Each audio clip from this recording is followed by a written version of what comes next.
J'espère que vous allez bien, j'espère que vous vous portez bien. C'est une affaire inédite sur laquelle je vais vous parler aujourd'hui, ou que je vais vous révéler aujourd'hui. C'est une affaire dont aucun média algérien n'a voulu parler. Pour une raison très simple.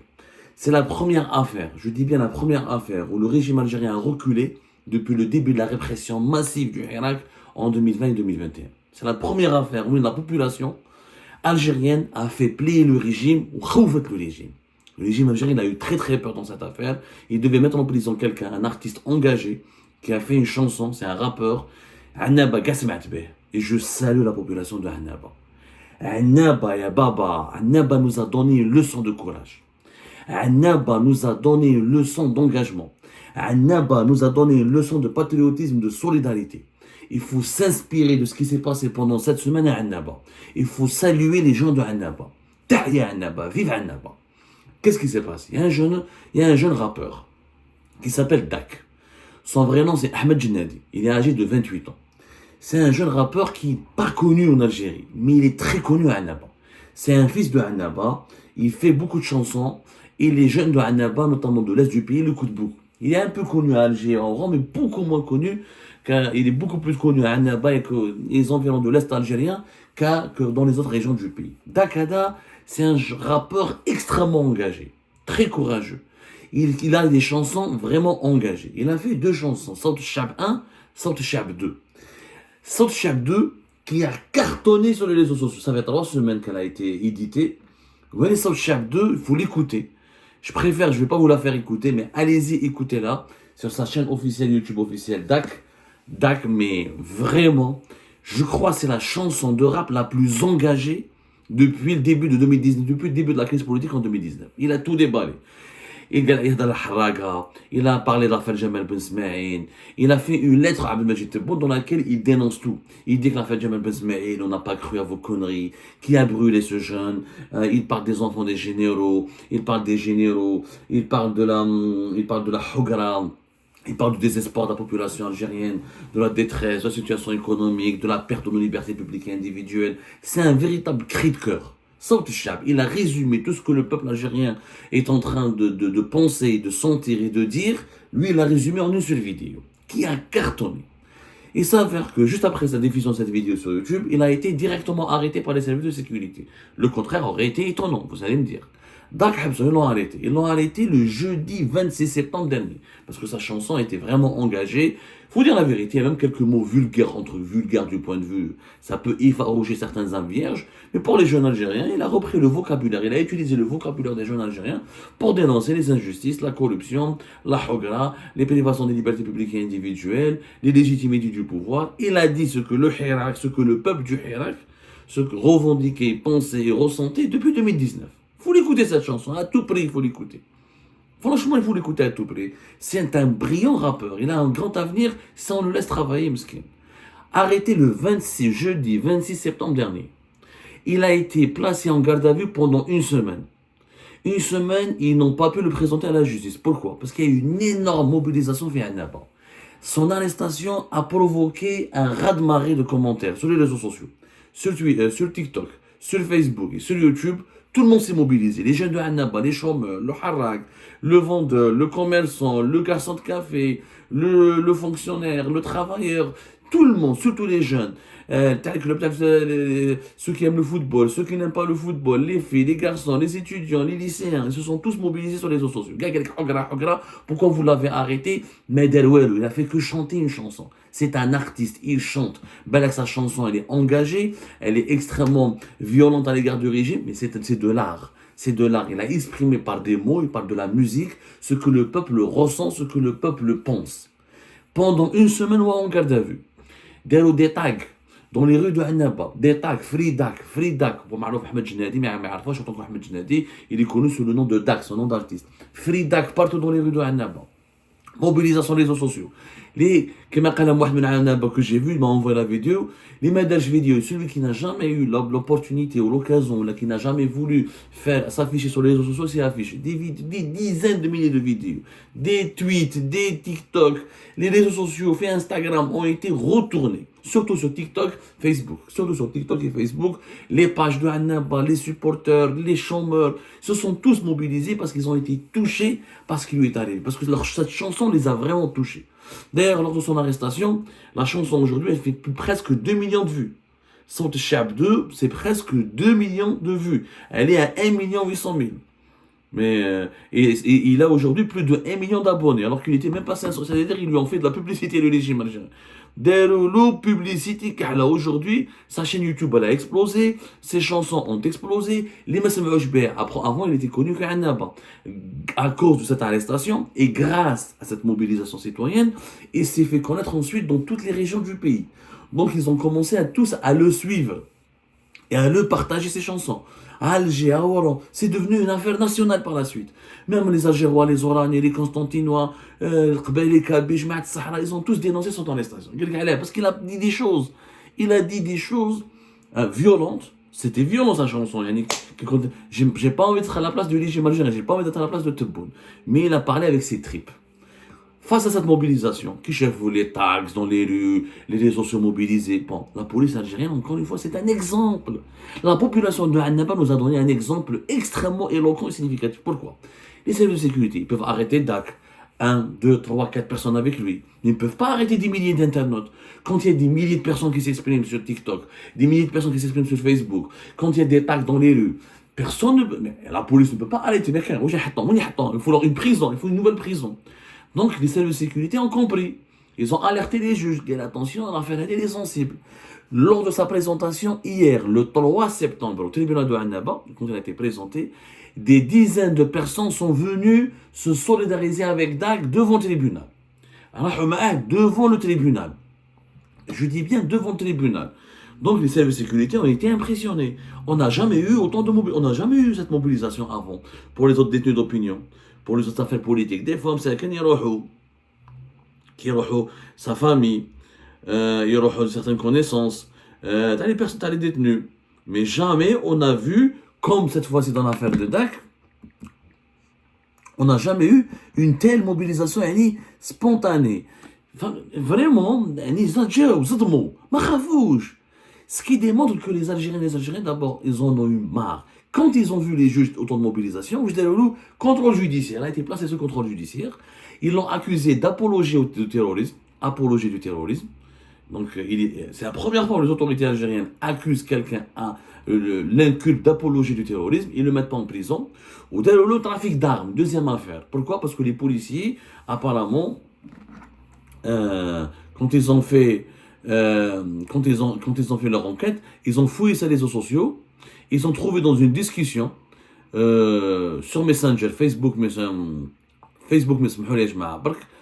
un petit truc sur Facebook Messenger, et ils ont vu qu'il a discuté avec quelqu'un originaire de Tbessa, où il a posé des questions sur les armes à Tbessa, sur le trafic d'armes à Tbessa. Donc ils lui ont collé l'accusation trafic d'armes, comme quoi il voulait acheter des armes.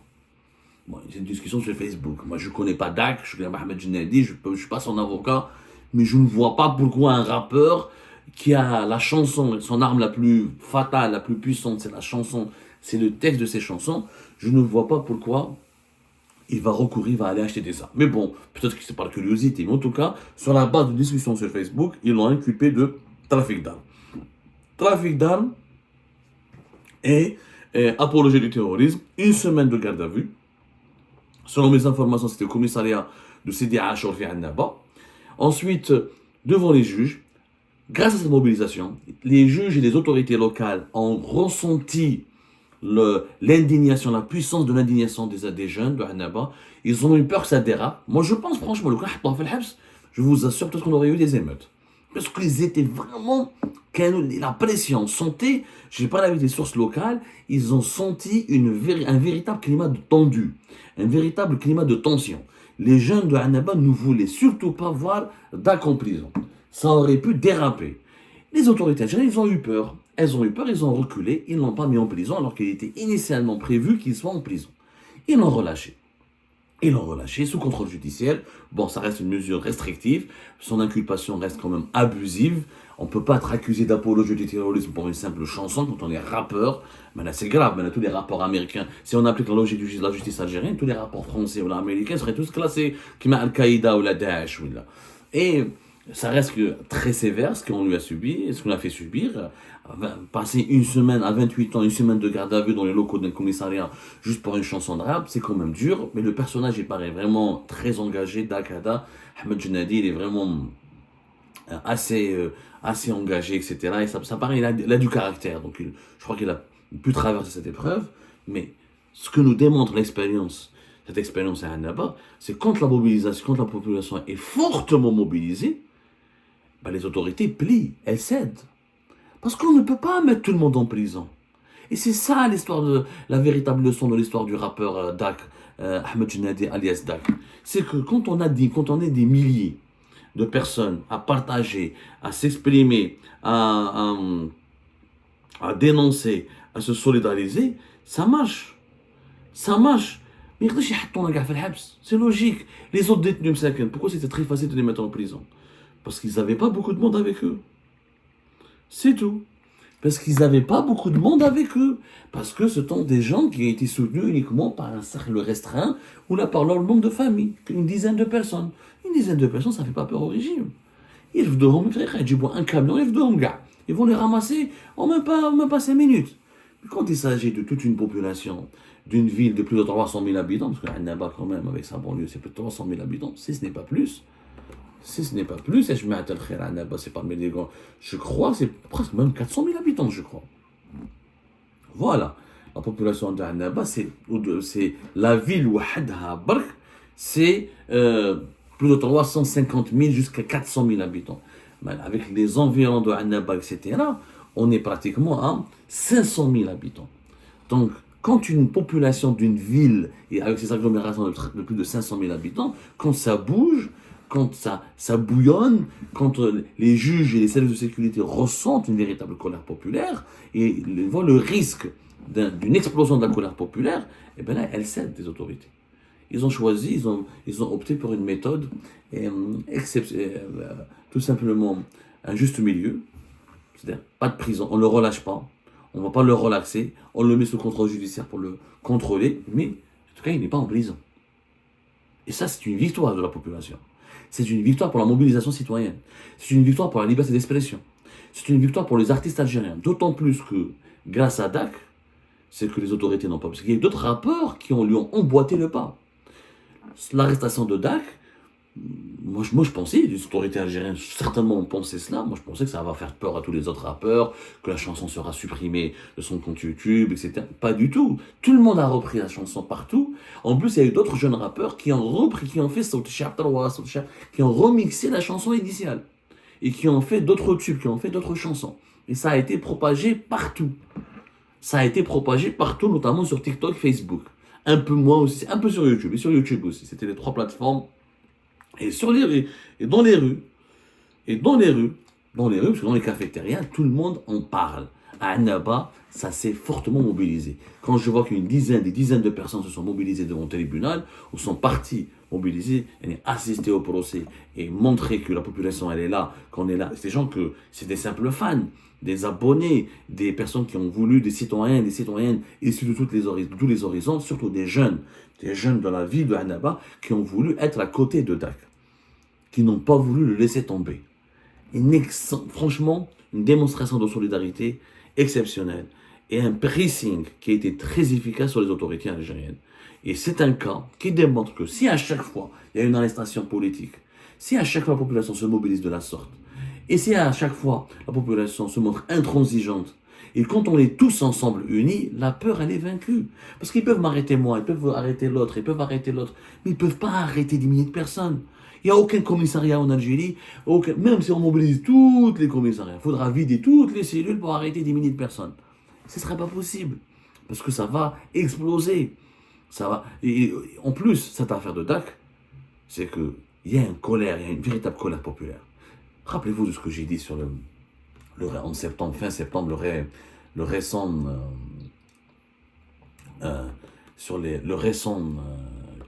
réunion restreinte du Haut Conseil de sécurité, quand je vous ai dit qu'ils ont fait cette réunion parce que l'objet principal, c'était pas le Maroc, ce n'était pas, c'était voilà, le 26 septembre. Voilà. L'émission est intitulée Le vrai ordre du jour du Haut Conseil de sécurité. Et le Maroc comme bouc émissaire, c'était pas le Maroc qui a été abordé, c'est pas les relations avec le Maroc, c'est la colère populaire.